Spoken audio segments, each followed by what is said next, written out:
Hello and welcome to Blue Army TV. I'm sitting after Carlisle have produced one of the worst performances of the season, and probably one of the worst performances of the season in this league in general, and that includes from the likes of Cheltenham and Fleetwood and the likes. Today was it's a dark day for Carlisle. That was arguably, and I mean both halves as well.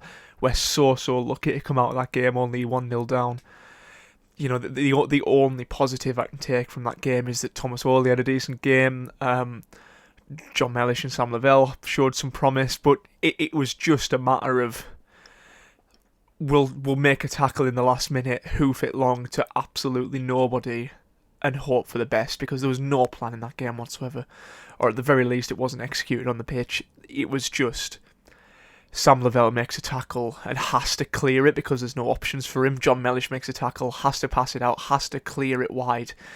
And against a decent team, because let's be honest, Cambridge were awful as well. They were not a good side, and they absolutely battered us.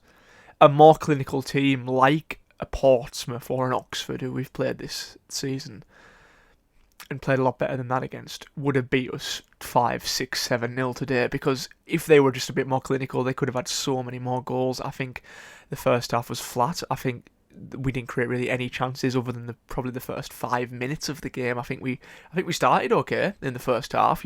From kick-off, I think we had some good chances. We had Dan Butterworth, I think, looked lively in the first 5, but after that, it's just completely flat. And then in the second half, to concede, not just concede, but to give ourselves no hope of coming back by going down not just to 10 men, but down to 9 men eventually. It's after such a good performance against Burton, it's just so disappointing this week, and I can't imagine Paul Simpson will feel anything other than angry coming out of that match, because he knows they're better than that. The fans know they're better than that. The players know they're better than that. And now we have 2 available midfielders for the next couple of games, because we've been playing Dan Butterworth there, and I think he's done all right when he's played, but he's not a midfielder by trade. He deserves to be further up the pitch, but you could argue maybe you do put him in the midfield. But the only 3 natural midfielders, Moxon, Guy, and McCalmont, that we now have fit, who aren't injured, one of them is now suspended for 3 games. And look, that might get overturned.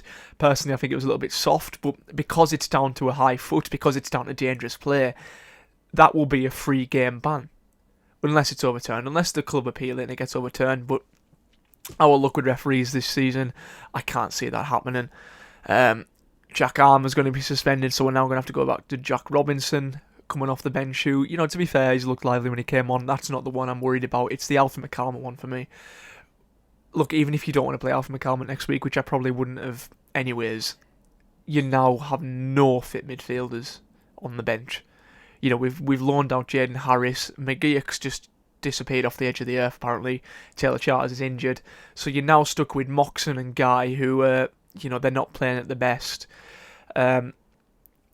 Alfie McCalmont suspended, and you have to play either Gibson out of position in the midfield, or you stick with what you started with and put Butterworth there, which is what he'll do.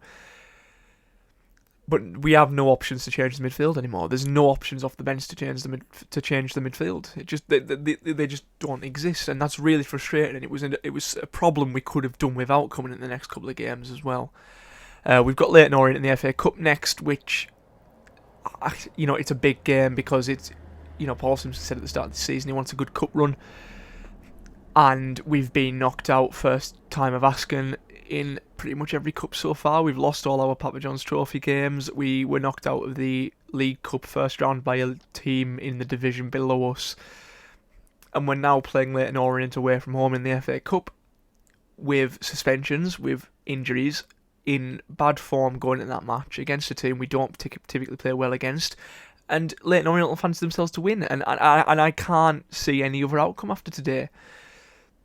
Look, I think Carlisle's biggest problem this season is just inconsistency. We'll have a really good performance like we did at Bolton, or like we did at home to Burton last week, or like we did at Shrewsbury, and then we'll go on a 3-game losing run, and that's the problem that we've had this season. We're now in the relegation zone, which is something we really needed to avoid. We're only in there on goal difference However, we have played 2 games more than most of the league this far, which games in hand don't really mean anything at the moment, but it's still something to consider. But yeah, look, going on to this, the Jack Armour suspension. The first yellow card you can understand, it's a bad tackle, he gets a booking, players get booked every game, but dragging a player back in not even a necessarily dangerous position is a yellow card, in my opinion. You know, even if he has dived, you pull it on his shirt, you're letting him make that decision, you're giving the referee a decision to make, and he gets sent off. And because it's a yellow card, I might be wrong in this, but I think because it's a yellow card, you can't now go and review it for a red. I think you can only review after a match a red card suspension if it's a straight red, so Jack Armour will be out. But yeah, look, it's difficult time as well, especially with teams around us winning as well. Wigan, the big one, they're now out of the relegation zone. I don't think they'll be in it again for a long time this season. At all, I don't think they'll be in it at all coming into the season. Reading were winning for a long time. Thank God Portsmouth came back and won that. And Fleetwood got a result as well. Or they were winning. I think they got pegged back to a draw eventually, which puts them on nearly level points with us. I think there's 3 teams all on 14 points now. And yeah, look, if it weren't for the takeover talks going on at the minute, I'd be a lot more disappointed with this result. But I just think the positivity and, let's be honest, the money that will come with the takeover when it happens will probably mean that we have a very good second half of the season. Even if the money isn't spent in January, I think the uplift that comes from finally getting the custodians out of the club and finally getting a new sort of more progressive, more exciting ownership, I think that positivity does spur on a club regardless of how much money they spend.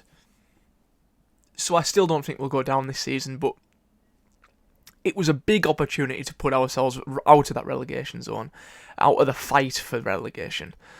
Because there's so many points now, there's so many teams now at that end of the table. There's been a lot of teams dragged into that battle, like Northampton, like Exeter, like Bristol Rovers if they hadn't won today.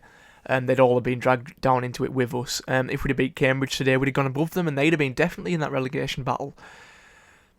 So there's so many teams around us, and it's still down to a fine margin, and I think we will eventually come out of that. Purely down to the manager, but there's questions got to be asked of the recruitment department. Because look, why is Jaden Harris gone out on loan? I didn't like this when it first happened. When Jaden Harris went out on loan, I assumed there'd be somebody coming in to replace him as a free agent. Now that still might happen, but they have left it a long time now if that is going to happen.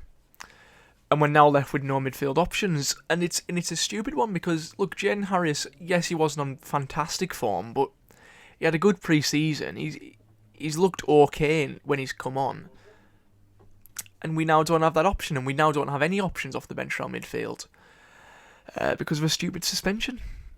But yeah, look, a result like that, all you can do, and look, I probably won't feel this angry in the morning or in a few hours. I think this reaction is very much coming off the back of the result. I'm just straight out of that game, still angry about it, but it's got to be the worst we've performed all season.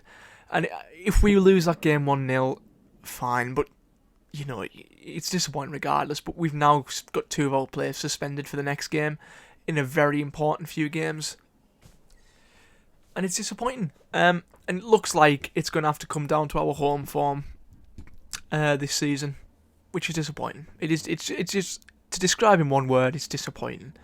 Because I think there's some players on the pitch today that know they could have done better, and I'll name them. It's the likes of Sean Maguire, who, yes, he's had a few decent little sparks, but and people had to go at me last week for calling him out, but this week I think he deserves it. And there's multiple occasions where he loses the ball and just puts his head down, and there's opportunities where he can fight to stop a cross, and he just stands there doing nothing, watching it. Now, whether that's a coaching decision, whether Paul Simpson said to him, "Look, I want you to sort of be that player that's there for a bit of flair, that's there, don't get involved in the sort of tackling side of things." Maybe that's a thing with him dropping down a division and being injured a lot of last season. I don't know, but there's a big picture in my mind of one particular moment where he loses the ball in our half, and they get a cross off that if he had worked a little bit harder, I think he could have helped make that cross a bit more difficult. And there's too many chances like that. And there was just no... Was there any moments? Was there any shots on target from us today? I can't remember any. There certainly wasn't any big saves by their keeper. But I'll stop ranting now and leave it on a little bit more positive note. The takeover, as seems to be being said on Twitter, is expected to happen in the next couple of weeks. I suppose that was maybe a week ago. I think in the next 7 days, there are big 7 days coming up, and that can only be seen as a good thing. I think they're very positive about taking over the club. I think by the way they're speaking, it looks like it's going to happen, and I'm 95% sure now that takeover is going to happen, which is something I shouldn't say because it could come back to bite me, but it looks all but done. And that's all I'll say for today. Bad result, bad performance. We can only go up from here. But yeah, thank you for watching. Thanks for listening to my ramblings. Leave a like and subscribe to the channel, and in a bit.